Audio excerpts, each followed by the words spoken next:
자, 오늘 들려줄 무서운 이야기는요. 저번 시간에 이어서 박보살 이야기 5화를 들려드릴 건데요. 1화부터 안 보신 분들은 1화 먼저 보고 오길 추천드릴게요. 그럼 오늘도 시청 전에 좋아요 부탁드리면서 박보살 이야기 5화 바로 시작하겠습니다. 오늘은 박보살이 아주 어렸을 때 이야기부터 해볼게. 이건 올해 설날에 박보살 집에 놀러 갔다가 박보살 어머니께 직접 들은 이야기였어. 박보살은 원래 태어날 때부터 좀 남달랐대. 원래 어머니 몸이 많이 약하셔서 아이를 갖는 것도 쉽지 않았는데 진짜 어렵게 임신을 하셨다고 하시더라고. 그러던 어느 날 밤 갑자기 진통이 시작됐대. 병원에 가야겠다고 아버지를 깨우고 옷을 갈아입으려고 일어나는 순간 박보살이 그대로 태어나 버린 거야. 너무 갑작스러워서 탯줄도 제대로 정리가 안 된 상태였고 결국 급하게 병원으로 실려 가셨다고 하시더라고. 그 얘기를 듣는데 태어나는 순간부터 성격이 얼마나 급했으면 그랬을까 싶더라고. 어렸을 때도 정말 특이한 아이였대. 배가 고파도 울지 않았고 기저귀를 갈아야 할 때도 안 울었었대. 그리고 기어다니다가 어디에 부딪혀도 울음을 터뜨리는 일이 거의 없었다고 해. 그런데 더 신기한 건 반대였어. 보통 부모가 까꿍도 해주고 장난도 치면서 웃기려고 하면 아기들은 방긋 웃잖아. 근데 박보살은 아무리 재롱을 떨어도 그 한 번을 안 웃었다는 거야. 아기 때부터 뭔가 분위기가 남달랐던 거지. 시간이 흘러 유치원에 다니게 됐는데 적응도 잘 못했다고 하시더라고. 집에 돌아오면 오늘 뭐 했냐고 물어도 동화책 읽었어, 간식 먹었어, 이게 대화의 전부였대. 친구도 거의 사귀지 못해서 부모님이 걱정이 많으셨다고 하더라고. 그런데 어느 날 집에 오자마자 엄청 신난 얼굴로 친구가 생겼다고 자랑했다는 거야. 평소 말도 없던 애가 그렇게 좋아하는 걸 처음 봐서 부모님도 정말 기뻐하셨다고 하시더라고. 그 뒤부터는 유치원이 끝나면 항상 그 친구랑 놀다가 들어왔대. 원래는 집으로 바로 오던 아이였는데 그때부터 한두 시간씩 늦게 들어오기 시작한 거야. 그리고 뭐하고 왔냐고 물으면 늘 같은 대답이었대. A랑 놀다 왔어. 그 친구를 만나고 나서는 말도 많아지고 성격도 훨씬 밝아졌다고 하시더라고. 부모님도 좋은 친구를 만났다고 생각해서 내심 고마워하셨대. 그런데 시간이 지날수록 귀가 시간이 점점 늦어지기 시작했어. 그러던 어느 날은 해가 다 져도 집에 들어오지 않았던 거야. 어머니는 걱정이 돼서 유치원도 찾아가고 놀이터, 운동장까지 샅샅이 뒤졌지만 박보살은 어디에도 없었다고 하셨어. 결국 아버지까지 함께 온 동네를 돌아다니면서 찾았는데도 보이지 않아서 경찰에 신고까지 했다고 하더라고. 혹시 집으로 연락이 올 수도 있다는 생각에 아버지는 계속 밖에서 찾으시고 어머니만 먼저 집으로 돌아오셨대. 그런데 집 문을 열자마자 너무 황당한 광경을 보신 거야. 박보살이 아무 일도 없다는 듯 집에서 환하게 웃고 있었던 거지. 그날은 정말 엄청 혼났다고 하시더라고. 평소 잘 울지 않던 애가 3시간이나 엉엉 울 정도였대. 그래서 어디 갔다 왔냐고 물으니까 A가 자기 집에 놀러 가자고 해서 따라갔는데 집에 전화가 없어서 연락을 못했다고 했대. 그리고 다음부터 절대 늦지 않겠다고 약속했고 부모님도 일단은 그 말을 믿기로 하셨다고 하시더라고. 그래도 혹시 모르니까 어머니는 A가 사는 동네를 미리 물어보셨대. 신기하게도 박보살은 약속을 정말 잘 지키는 사람이었거든.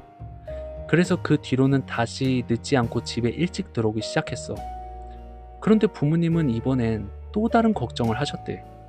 겨우 사귄 친구가 하나인데 혹시 그 친구마저 멀어질까봐 괜히 신경이 쓰이셨던 거지.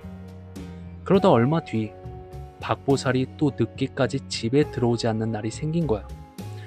어머니는 유치원 근처에 찾아다니다가 문득 애인의 집에 갔을 거라고 생각이 드셨대. 그래서 자전거를 타고 A가 산다는 동네까지 찾아가신 거야. 그렇게 마을 입구에 도착해서 돗자리를 펴고 앉아 계시던 할머니들께 A라는 아이 집이 어디냐고 여쭤봤는데 할머니들은 집 위치를 알려주기는커녕 의미심장한 말부터 꺼내셨다고 해.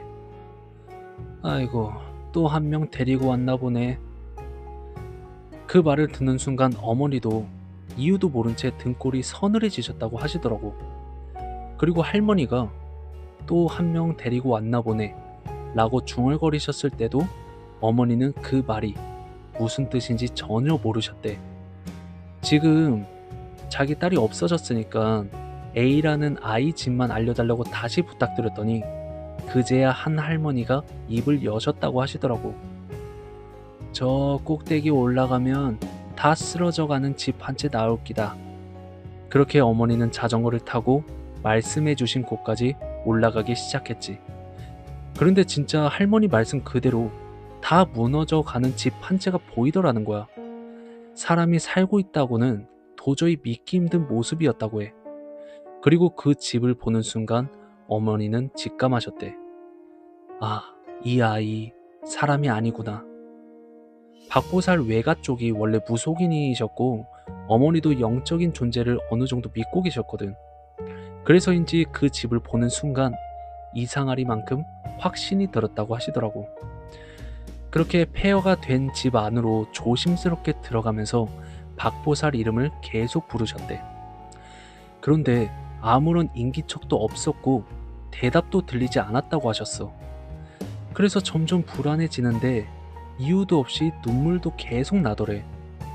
계속 박보살을 부르면서 엄마 왔다, 집에 가자 이러면서 부르는데 이상하게 발걸음이 앞으로 떨어지질 않았다고 하시더라고. 몸은 분명 움직여야 한다는 걸 아는데 발이 바닥에 붙은 것처럼 꼼짝도 안 했다는 거야. 얼마나 그렇게 서 있었는지 모르겠는데 갑자기 안채 쪽에서 엄마 하는 소리가 들렸대. 그래서 고개를 돌려보니까 박보살이 아무렇지도 않은 얼굴로 걸어 나오고 있었다는 거야. 그 모습을 보는 순간 그동안 움직이지 않던 발이 거짓말처럼 떨어졌다고 하시더라고. 어머니는 아무 말도 하지 않고 박보살을 자전거에 태운 뒤에 자전거를 끌고 서둘러 그 집을 내려오셨대.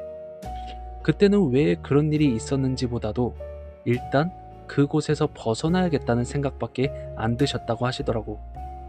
그렇게 한참을 내려와 처음 할머니들을 만났던 곳에 도착을 했는데 신기하게도 다른 분들은 다 가시고 할머니 한 분만 그대로 앉아 계셨대.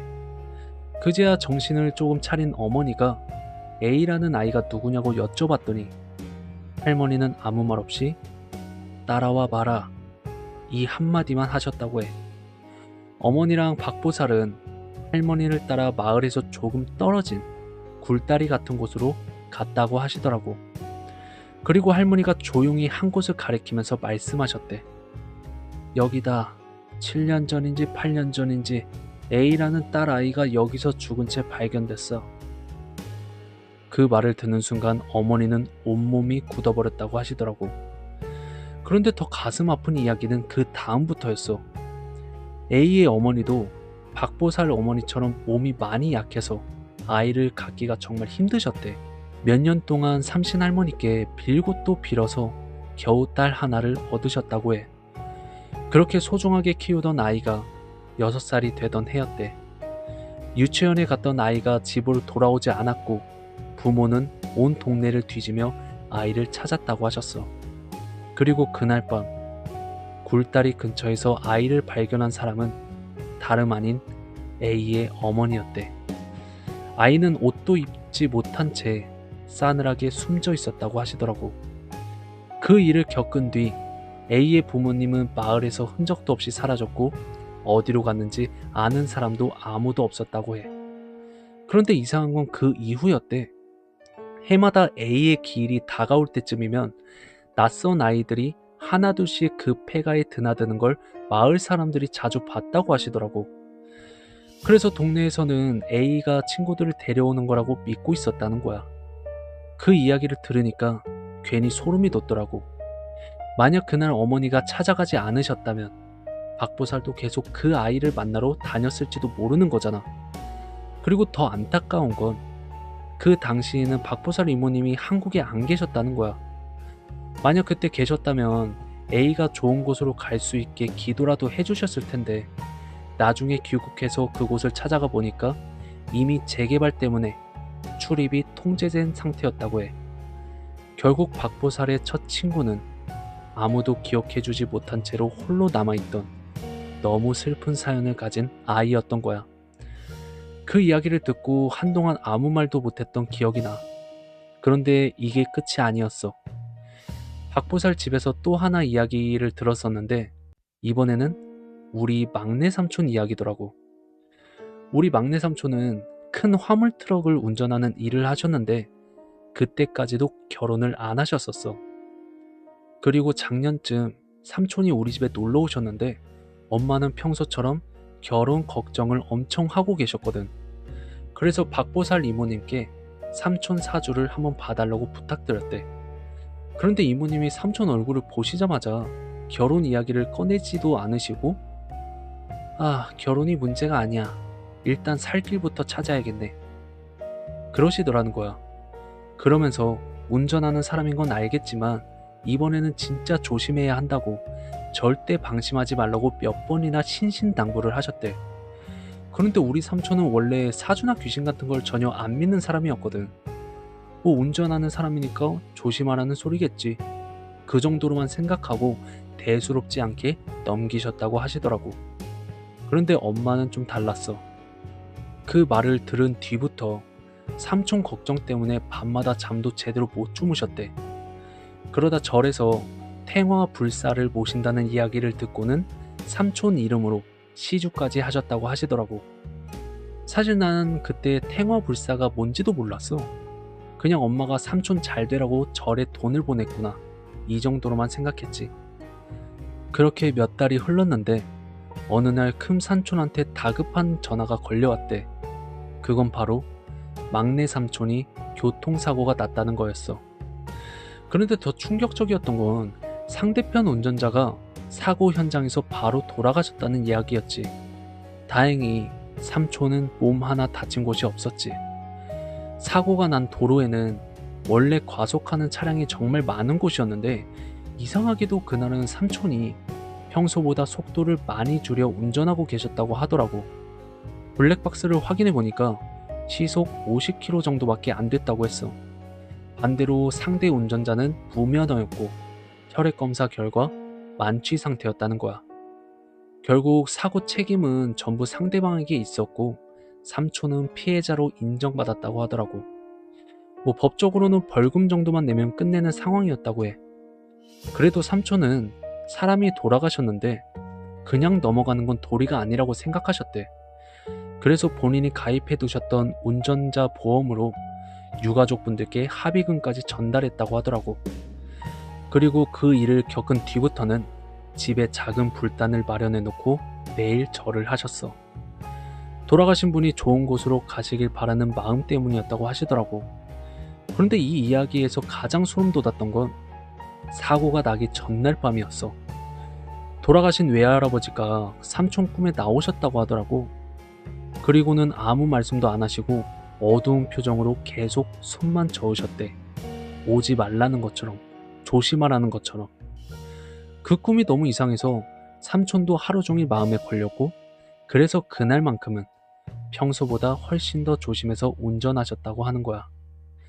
사실 사고 소식을 처음 들을 때 나는 속으로 이런 생각을 했어. 탱화불사한다고 돈까지 썼는데 결국 사고는 났잖아. 솔직히 그때는 그렇게밖에 생각이 안 들었거든. 완전 엄마 생각이랑 달랐던 거지. 그런데 엄마는 오히려 크게 치를 일을 이 정도로 액담한 거라고 생각하시더라고. 만약 그날 삼촌까지 크게 다치거나 목숨을 잃었다고 생각해보라고. 그것보다는 훨씬 다행인 일 아니냐고 말씀하시는데 뭐 들어보니까 또 그런 거 같더라고. 물론 이 이야기를 듣는 사람마다 생각은 다를 거야. 엄마처럼 받아들이는 사람도 있을 거고 예전에 나처럼 생각하는 사람도 있을 거고 결국 어떻게 받아들이냐는 각자의 몫인 것 같아. 아무튼 오늘 박보살 이야기 5화는 여기까지야. 오늘 박보살의 출생부터 시작해서 너무 흥미롭고 재밌는 요소들이 많았던 것 같아요. 역시 왜 레전드인지 알 것 같네요. 그럼 오늘도 재밌게 들었으면 좋아요 부탁드리고요. 박보살 이야기 6화로 오후 6시에 다시 찾아오겠습니다.